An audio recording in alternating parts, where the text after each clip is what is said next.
feito esses pactos, estava passando por aqueles momentos tão difíceis, tão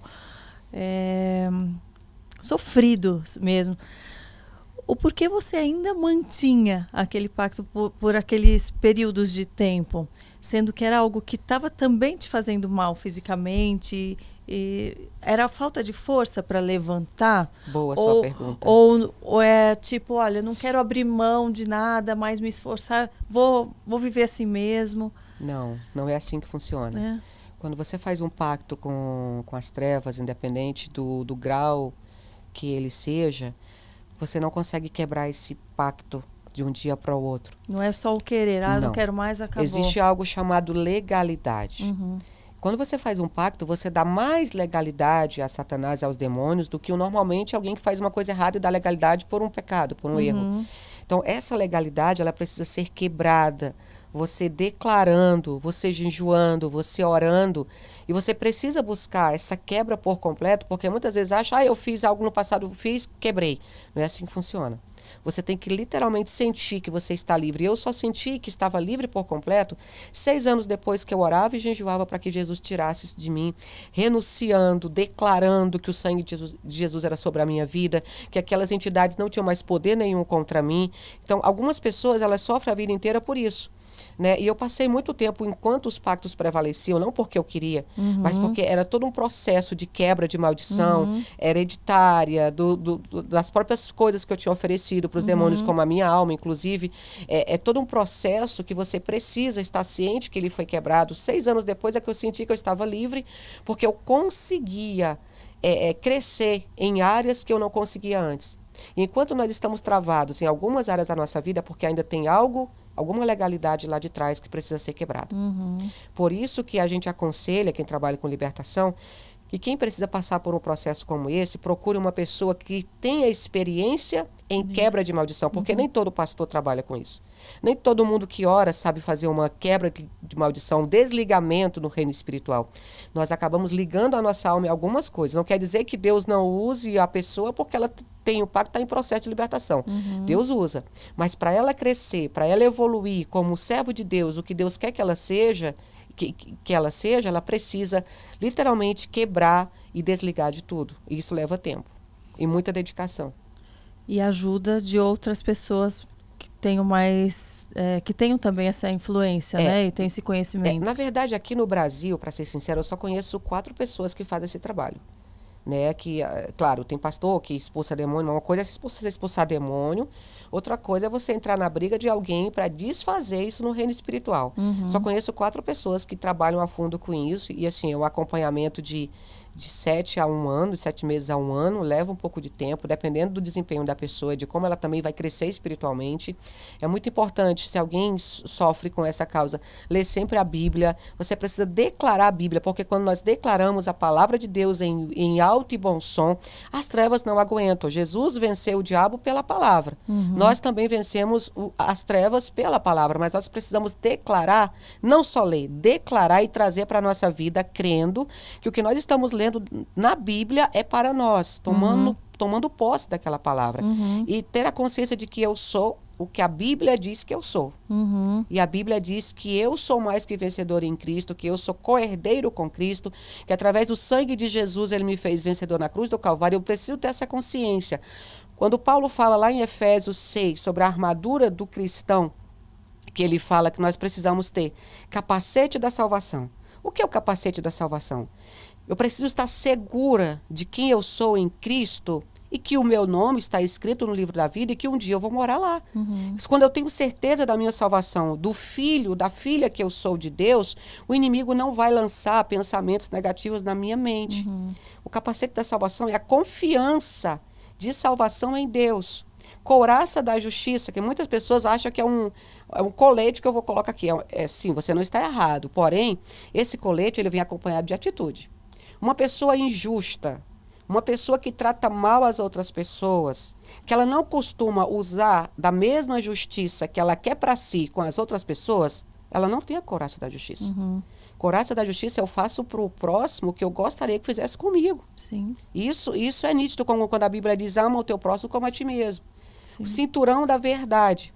Se a gente não colocar uma calça folgada e não colocar um cinto, a calça cai, você fica nu. Claro. E tem muitas pessoas que falam, foi só uma mentirinha. Não, foi só uma coisinha pequena. Não, eu nem menti, eu só ocultei. Sim. Não tem diferença. A Bíblia diz que Jesus é o caminho, a verdade e a vida. Se ele é a verdade, o que foge disso não é dele, nós precisamos também falar com a verdade em todo o tempo. Sim. Né? Paulo vai falar do escudo da fé. Por que a fé é um escudo? A fé é o firme fundamento das coisas que eu não vejo, mas eu creio. Se eu tiver fé do tamanho de um grão de mostarda, eu vou ordenar os montes que se mudem e eles vão obedecer. Através da nossa fé, nós trazemos à existência o que não existe. E a nossa fé que nos mantém de pé, eu não vejo, mas eu acredito. Eu não vejo Deus literalmente, o rosto dele ali, mas eu sinto Deus, eu sei que Deus está ali. Isso também representa a fé.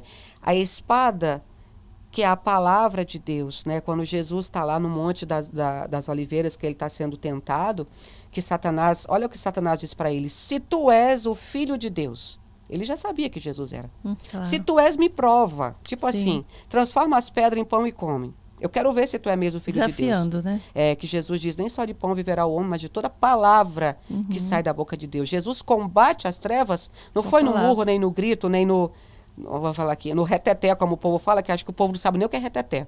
Reteté era um ritual de magia negra feito antigamente dentro de um público que eu não sei como falar aqui, na África. Ele era usado. Essa palavra reteté não tem nada a ver com o cristianismo. As pessoas não sabem nem o que estão falando. Então, assim, Deus, Jesus vence o inimigo através da palavra. Não foi com murro, nem foi pisando, nem foi pulando. Foi com a palavra, declarando. Então, quando nós declaramos, nós tomamos posse para a nossa vida, nós fechamos brecha no reino espiritual.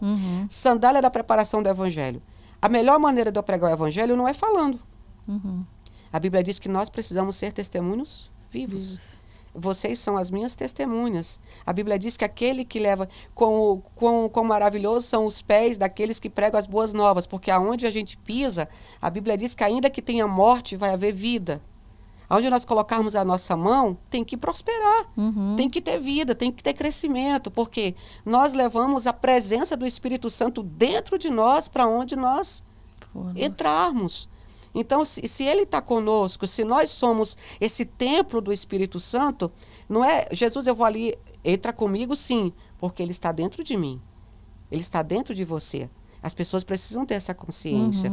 Então, quando nós tomamos posse dessa armadura, sem faltar nenhuma parte dela, nós literalmente conseguimos ser mais usados por Deus, enxergar as coisas com mais visão espiritual e sermos o que Deus quer que a gente seja.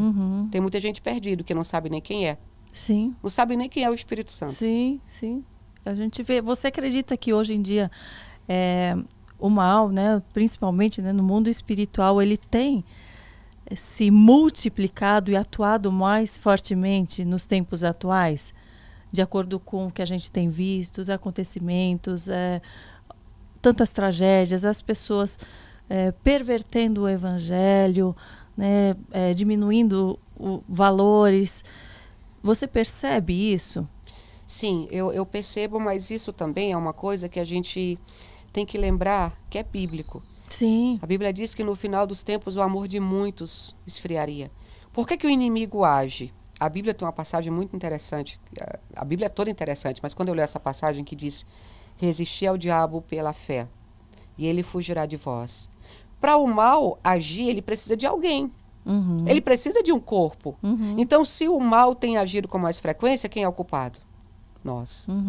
Os culpados são os homens, que têm dado mais legalidade para o mal do que para Deus. E muitos, você pergunta, por que você fez isso?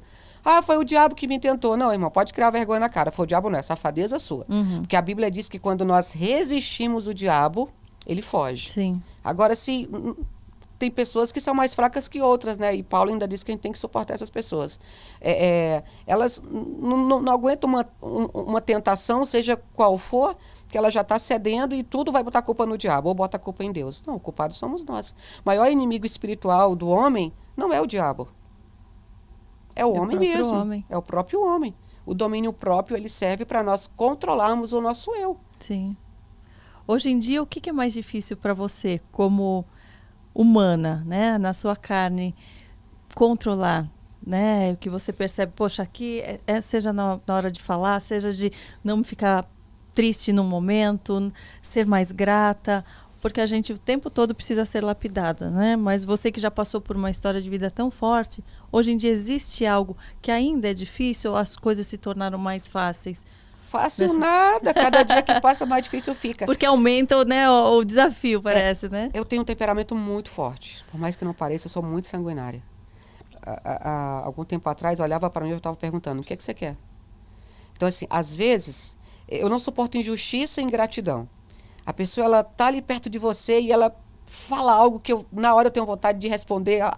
Enfrentar, sim, bem né? aí eu, poxa, se eu fizer isso, pra mim é muito difícil me controlar, sabe? Eu tenho vontade de falar tudo na hora que eu quero, eu sou muito transparente. Sim. Então, quando eu tô com raiva, eu quero brigar, eu quero xingar, eu quero mesmo, eu faço, Tem horas que falta paciência, eu quero dar um murro na parede, só que tem coisas que tudo eu posso, mas nem tudo me convém. Então, Sim. isso é difícil para mim, controle da minha língua. Sim. Cada um tem, né, as suas falhas, as coisas mais difíceis, os seus obstáculos, É verdade. né? Mas durante essa caminhada, por experiência própria, por que você entende, né, hoje que algumas pessoas, né, escolhem por fazer um pacto com o mal ao invés de fazer um pacto com Deus? Porque acham que no fim vai ser mais fácil, não vai exigir tanto sacrifício, vai ser recompensada mais rapidamente, né? De que forma essa proposta do mal foi atraente para você na época? Que eu queria entender as pessoas que ainda hoje fazem, né, e optam por isso. Tem dois tipos. O primeiro tipo de pessoa, eu acho que ela é inocente, né? Ela nunca conheceu a Deus de verdade, porque quem conhece a Deus de verdade nunca vai poder viver sem ele. E ela é iludida, porque a tarefa de Satanás é matar, roubar e destruir. A ilusão do bem material, da fama. A maioria é o bem material, é a fama, é a beleza. E você esquece que no final, o preço é a alma.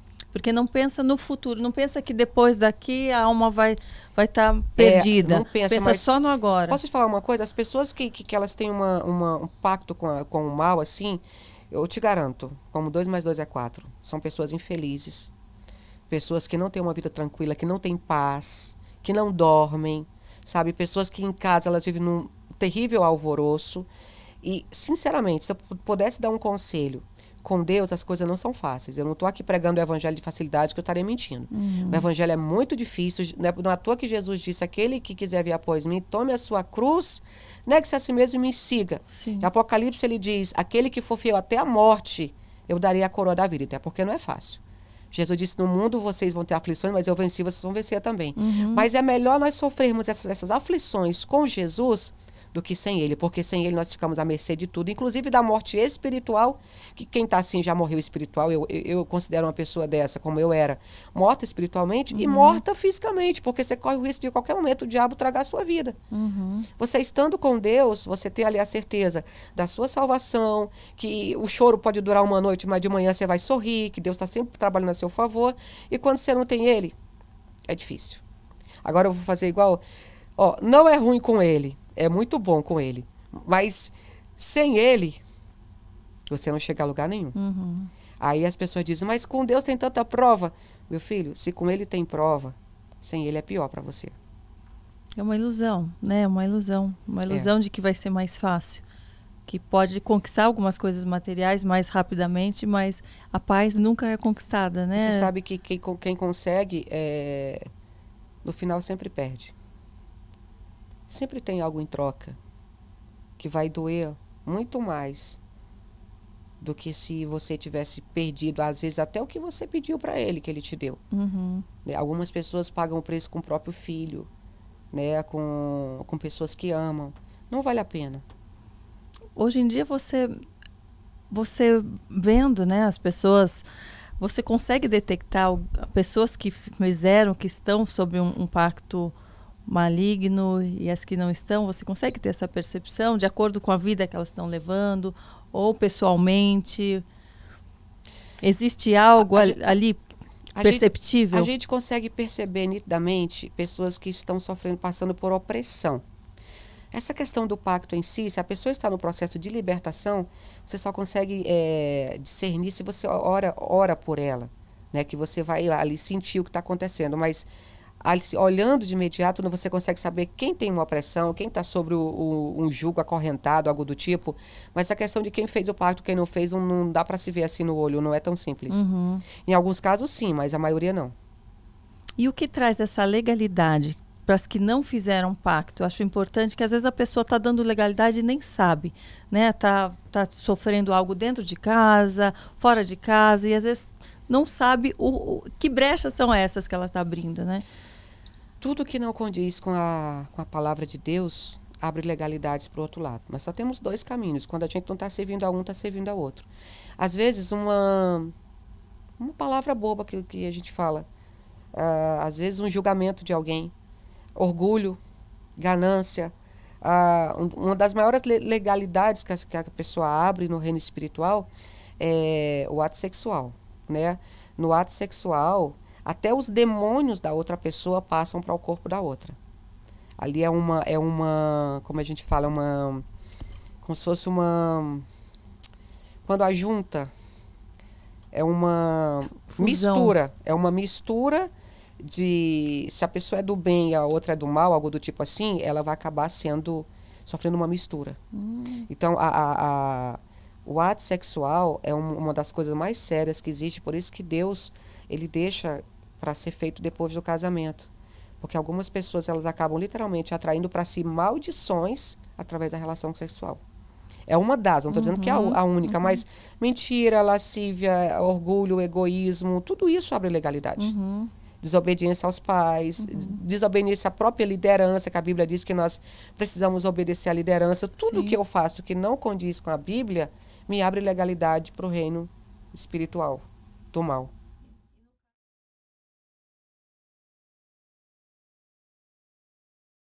Se você quer ficar por dentro de tudo que passa aqui no Positivamente, se inscreva, dê like, comente, compartilhe.